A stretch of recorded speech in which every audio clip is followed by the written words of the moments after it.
یہ واقعہ حضرت موسیٰ علیہ السلام کے زمانے سے نبی کریم صلی اللہ علیہ وآلہ وسلم تک کا طویل سفر ہے۔ تو آئیے اس سفر پر چلتے ہیں۔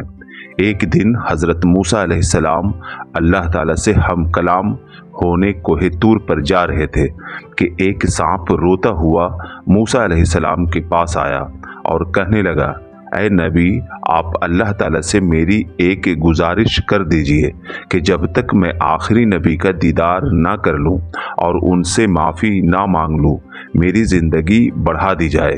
یہ سن کر حضرت موسیٰ علیہ السلام کی آنکھوں میں آنسو آ گئے اور آپ علیہ السلام کوہ طور پر پہنچ کر اللہ تعالیٰ سے دعا فرمائی، اے پروردگار، آخری نبی کے آنے میں تو ابھی بہت وقت ہے اور یہ میرا ہارسہ سانپ آخری نبی کے دیدار کو تڑپ رہا ہے۔ اس کی عمر اتنی لمبی کر دیں کہ یہ آخری نبی صلی اللہ علیہ وآلہ وسلم کا دیدار کر سکے۔ اللہ تعالیٰ نے موسیٰ علیہ السلام کی دعا قبول کر لی اور اس سانپ کی حیات لمبی کر دی۔ لہٰذا وقت گزرتا گیا اور صدی در صدی بیت گئی، مگر ہارسہ سانپ اسی انتظار میں گھومتا رہا کہ کب وہ زمانہ آئے گا جب میں آخری نبی کا دیدار کروں گا۔ گزرتے زمانے کے ساتھ آخر وہ وقت بھی آ گیا جب نبی کریم صلی اللہ علیہ وآلہ وسلم اس دنیا میں تشریف لائے۔ تب ہارسہ سانپ رینگتا ہوا مکہ کی طرف سفر کرتا رہا اور مکہ پہنچ کر تھک کر ابو جہل کے دروازے کے سامنے بے ہوش ہو گیا۔ جب ابو جہل باہر نکلا اور سانپ پر نظر پڑی تو فوراً لاٹھی سے اسے مارنے لگا۔ سانپ ہوش میں آیا اور انسانی آواز میں کہنے لگا، اے ابو جہل، مجھ مت مار۔ جب ابو جہل نے دیکھا کہ سانپ انسان کی طرح بول رہا ہے تو چلانے لگا، دیکھو دیکھو، سب یہاں آؤ، یہ سانپ بات کر رہا ہے۔ گھر سے ابو جہل کی بیوی باہر آئی اور کچھ لوگ بھی وہاں جمع ہو گئے۔ ابو جہل پھر اس سانپ کو مارنے لگا۔ سانپ نے پھر انسانی آواز میں کہا، اے ابو جہل، مجھے مت مار، بس مجھے ایک بار میرے آخری نبی محمد صلی اللہ علیہ وآلہ وسلم کا دیدار کرنے دے، اس کے بعد تو چاہے تو مجھے جتنا مارنا ہے مار لینا۔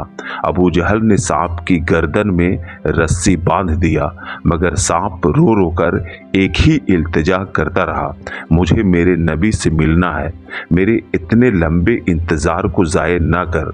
اس پر ابو جہل نے کہا، یہ سانپ بار بار محمد کا نام لے رہا ہے، لگتا ہے یہ سانپ محمد کی عشق میں پاگل ہے۔ اور غصے میں ابو جہل دن بھر سانپ کو مارتا رہا اور سانپ روتا رہا، التجا کرتا رہا کہ مجھے آخری نبی محمد صلی اللہ علیہ وآلہ وسلم سے ملنے دو، اگر میں نے آخری نبی سے معافی نہیں لی تو مجھے جہنم میں پھینک دیا جائے گا۔ دوسرے دن پھر ابو جہل آیا اور سانپ کو خوب مارنے لگا۔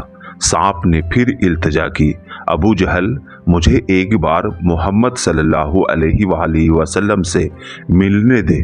ابو جہل محمد کا نام سنتے ہی اور غصے سے پاگل ہونے لگا اور سانپ کو اتنا مارا کہ اس کی پونچھ کٹ گئی۔ پھر ابو جہل نے اپنی بیوی کو نمک لانے کو کہا۔ بیوی نے جب نمک دیا تو ابو جہل نے سانپ کے کٹے ہوئے حصے پر ڈال دیا۔ سانپ چھٹپٹانے لگا، پھر بھی سانپ کراہتا ہوا بولا، ابو جہل، مجھے محمد صلی اللہ علیہ وآلہ وسلم کے پاس جانے دے، میں وعدہ کرتا ہوں واپس لوٹ کر تیرے پاس آ جاؤں گا۔ مگر ابو جہل نے اس کے جسم کو 2 ٹکڑوں میں کاٹ دیا۔ سانپ تڑپ کر بولا، اے خدا، لگتا ہے یہ مجھے مار ہی ڈالے گا، اے خدا، مجھے محمد کے پاس پہنچا دے۔ ادھر ابو جہل نے بیوی سے کہا، لگتا ہے یہ محمد کا بھیجا ہوا سانپ ہے، اس لیے اتنی آسانی سے نہیں مرے گا، اسے آگ سے جلا دو۔ پھر ابو جہل نے سانپ کو آگ میں ڈال دیا۔ جب سانپ جل کر راکھ ہو گیا تو اس کی راکھ کو ایک ڈبے میں بند کر کے بولا، میں نے محمد کے جادو والے سانپ کو جلا دیا، اب میں محمد کے پاس جاؤں گا اور پوچھوں گا کہ اس برتن میں کیا ہے۔ پھر ابو جہل پورے مکہ میں گھوم گھوم کر کہنے لگا، میں نے محمد کے جادو کو جلا دیا، چلو اب دیکھتے ہیں